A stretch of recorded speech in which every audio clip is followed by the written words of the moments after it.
Bill O'Reilly is going to go off on terrorism. Let's listen. The world failing to confront the true nature of Muslim terrorism.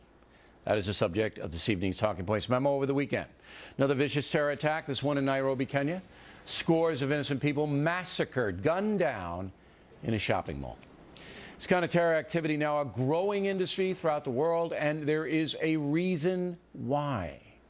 The truth is that Muslim jihadists want to kill Christians and Jews. That's what this is all about. Nothing more.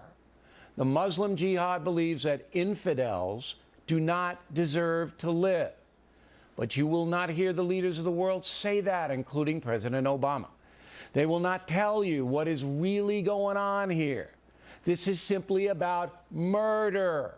And if you are a Christian or a Jew, you are a target. It is clear that al-Qaeda and its affiliates are now going to wage small-time terrorism all over the world.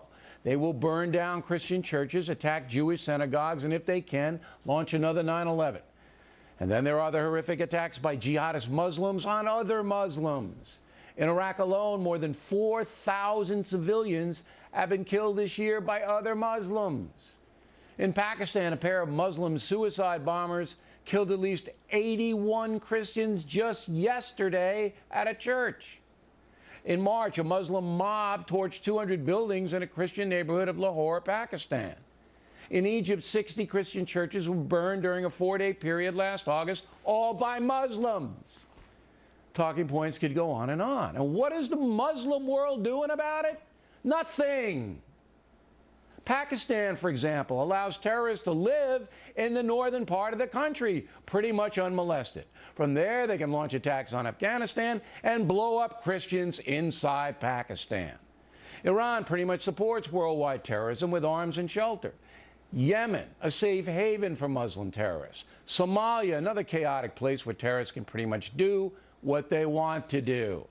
In fact, the attack inside Kenya was launched from Somalia, according to reports. There's simply no coordinated leadership to confront the jihad. President Obama is not going to do it. Great Britain and NATO, not going to do it.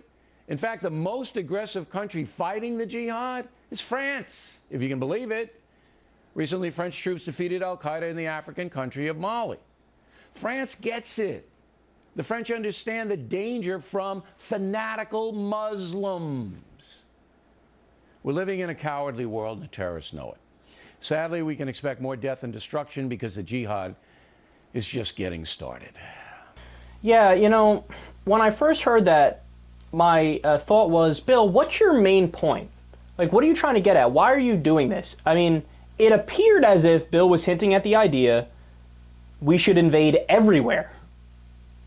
But I think that's really what he's advocating for. I think Bill O'Reilly actually wants to put our troops everywhere. He wants to have a full-scale invasion of, he mentioned Pakistan, Yemen, Somalia, Iran. I think he actually wants the United States Army to be in all of these different countries. And I think he has multiple motivations. One might actually be he's protecting people by doing that. And he also wants the United States to be the world policeman. He's been open about this belief before. But what's amazing is that, does he not realize that nobody agrees with him? There is not a single person in America, if you ask them that in a poll, would you like to do a full-scale invasion of Pakistan, Yemen, Somalia, Iran, blah, blah, blah, blah, blah, blah, right? They'd be like, what? No, motherfucker! Only 9% of the American people wanted to invade Syria. And Bill O'Reilly had a boner over invading Syria. He's like, yeah, let's do it. Let's invade and attack. Meanwhile, Bill is so mad at jihadists and extremist Muslims and al-Qaeda, but he wanted to invade in Syria on the side of the rebels, where 50 to 75% of the rebels are al-Qaeda operatives. Look, this is a deeply, deeply simple man who does not understand world affairs. And furthermore, look, he attacked different governments by saying, what are people doing to stop this terrorism? Nothing. Bill, I got news for you. He named, Somalia was one of the places that he named. Al-Shabaab, which carried out the attack in Kenya, there's a massive crackdown in Somalia by government forces on Al-Shabaab, so they are fighting the forces. He brought up Iran. First of all, Iran has nothing to do with terrorism. Sorry, I hate to break that to you. Iran is a Shia government and Al-Qaeda is Sunni. They're mortal enemies. In fact, Iran is on the side of Bashar Assad, who's a Shia and an Alawite, and Assad is fighting Al-Qaeda and the Sunnis. So Iran's not connected to terrorism at all. I mean, how can this guy knows nothing about the Middle East? You don't know that Iran is Shia and that most of the rest of the countries you named are Sunni? How do you not know? You can't lump them in together. They don't get along. And notice some of the countries he left off the list. Where was your critique of Saudi Arabia, buddy? The majority of the hijackers on 9/11 were from Saudi Arabia. They have an openly theocratic government that's a dictatorship that's based on Sharia. They're one of the most repressive governments in the world, and they are Islamic extremists, but you left them off. Gee, I wonder if that's because they're our ally and we have a massive oil deal with them and we do business with them all the time. Is that why you don't talk about Saudi Arabia, even though they're one of the worst? Weird how that works out.